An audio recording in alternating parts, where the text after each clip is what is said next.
name is Sarah, a dedicated mother of two wonderful kids. We have a lovely 3-year-old daughter named Lily, and our youngest, Mia, is just a year old. Life is generally good for our ordinary family, but there's one thing that constantly nags at me. My mother-in-law, Linda. It feels like Linda comes over at the most inconvenient times, especially during dinner preparation. Without much warning, she walks into our home, just as she often does. It's not a fixed schedule, but she shows up around this time frequently enough that Lily hardly even looks away from her favorite cartoon. Sarah, is this fried food again? Linda's disapproval is evident. That's not good. It's so oily. You need to take better care of Michael's stomach when he comes home tired from work. It's not good for the grandkids either. But Lily really likes it. I reply hesitantly. Well, that's because you only feed her junk. Look, I've made a creamy vegetable stew and minestrone for you. It's essential for the kids to get used to Western food from an early age.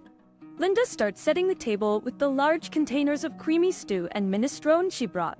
It's a lot, enough to last for at least 3 days, and I feel a little down just looking at the stew, which is mostly just carrots and cabbage.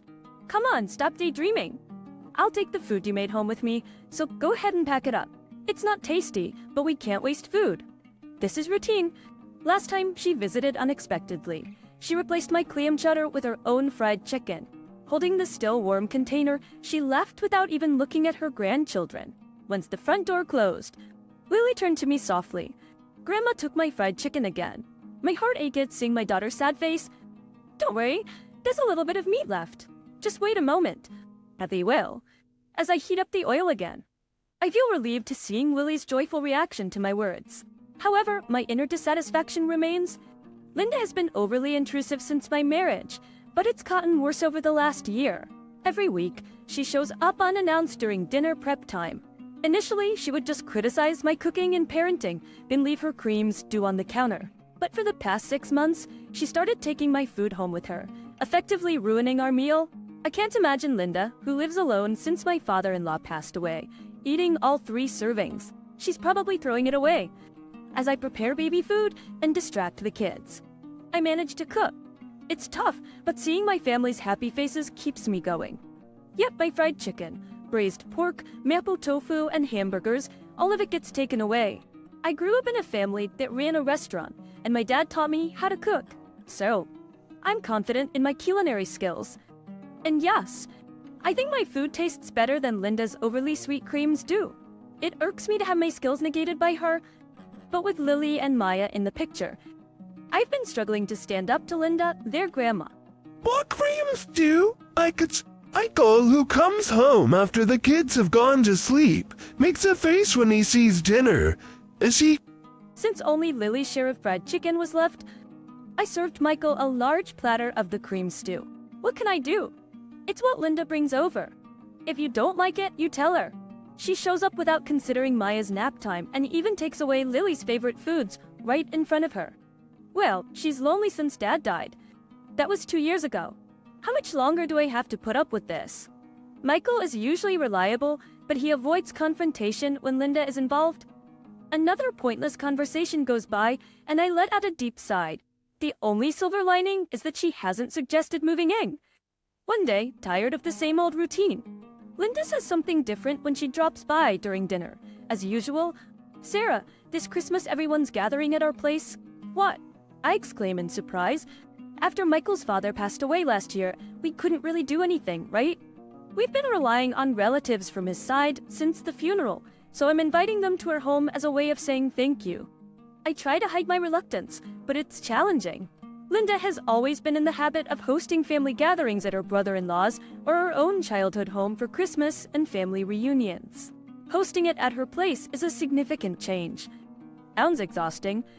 I respond with a lack of enthusiasm to Linda's arrogant tone, wondering how she plans to host people suddenly when we've always gathered elsewhere for such occasions. She frowns at me, looking like she's dealing with someone of lesser intelligence. You're not just a bystander here. You'll be helping too. What? I'm over on the 24th and help clean up. Your sisters-in-law will be there as well, and we'll need all the hands we can get, stunned by Linda's audacious decision. I try to quickly object, but Maya is so young. Just use a baby carrier or something. That's how women used to do it back in the day. Maybe, but you're also in charge of the full-course Christmas meal. Don't you dare repackage store-bought food or cook anything that tastes bad. I don't want to be embarrassed. You can't be serious. I'm thinking of inviting Michael's dad's relatives on one day and my sister's family and our daughter on another. It'll be a busy holiday. Although she's complaining, I can sense a happy aura coming from her. Hold on. The one who is going to be busy is me, not you. As the daughter-in-law of this family's eldest son, do your duty properly, okay? Having had her say, my satisfied Linda leaves the meal untouched and heads out, leaving me stunned and my surprised son behind. She doesn't forget to pack the shrimp gratin that just needs to be baked, though.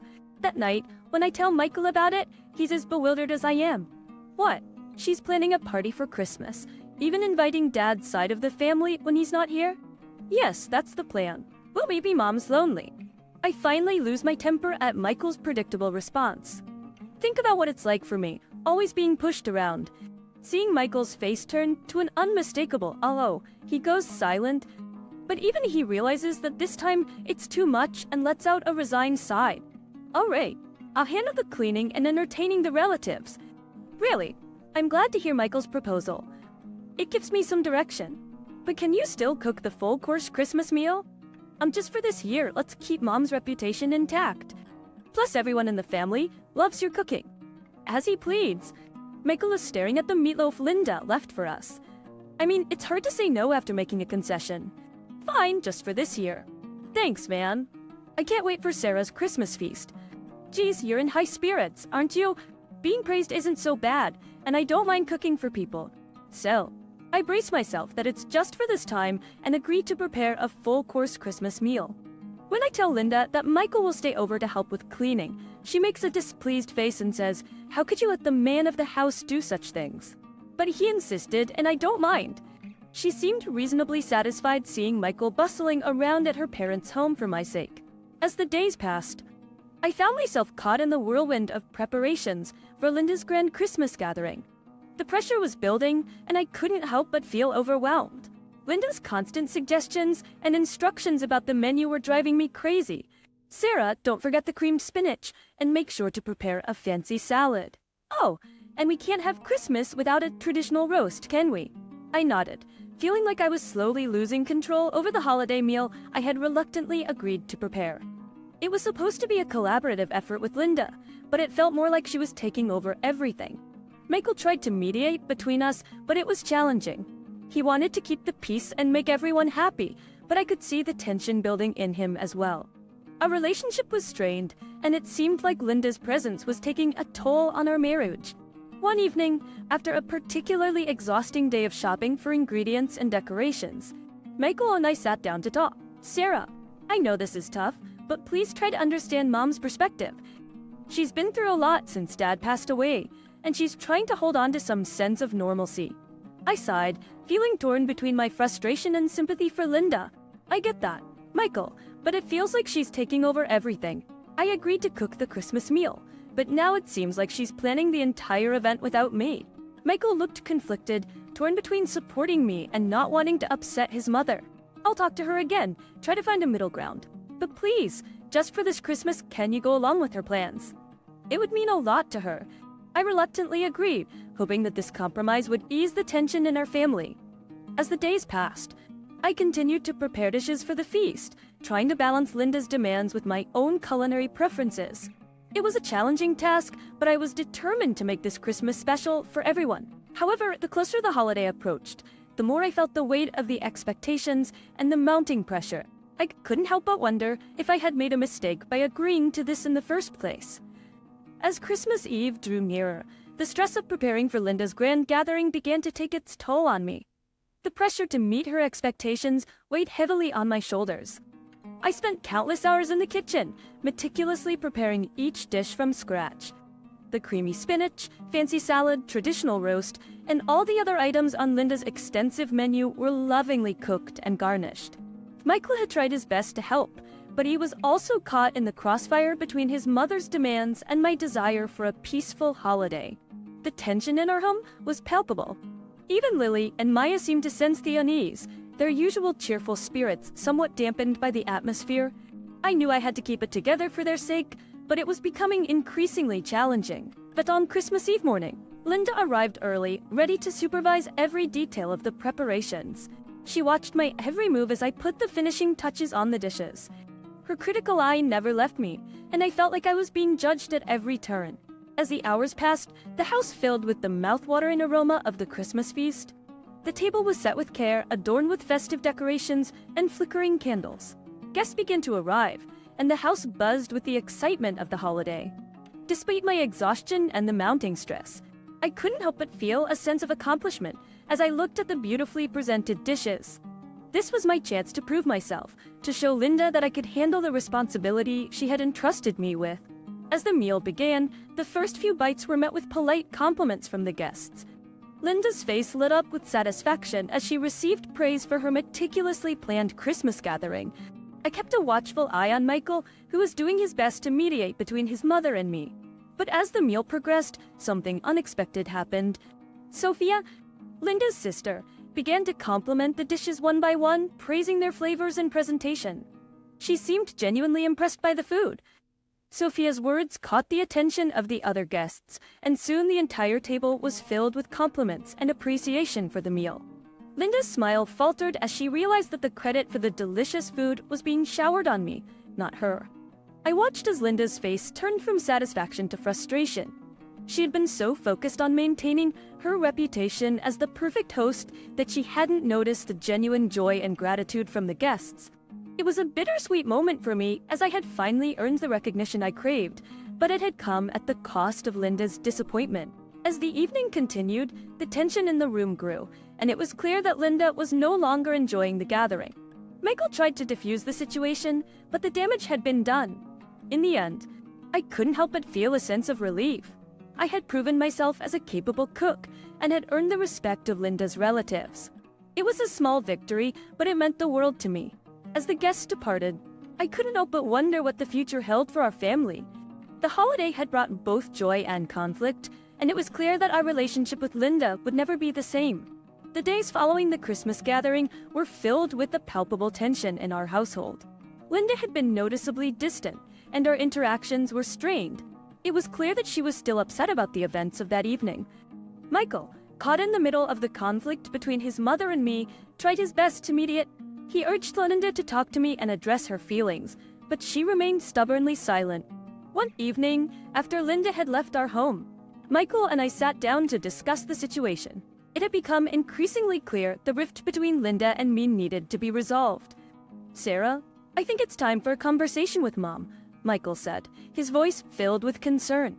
"This tension is tearing our family apart, and it's not healthy for any of us." I nodded in agreement, feeling the weight of the situation on my shoulders. "You're right, Michael. It's been hard on all of us, especially the kids. But I don't know how to approach her. She's been so distant and unwilling to talk." Michael sighed, running a hand through his hair in frustration. "I'll talk to her again and try to convince her to sit down with you.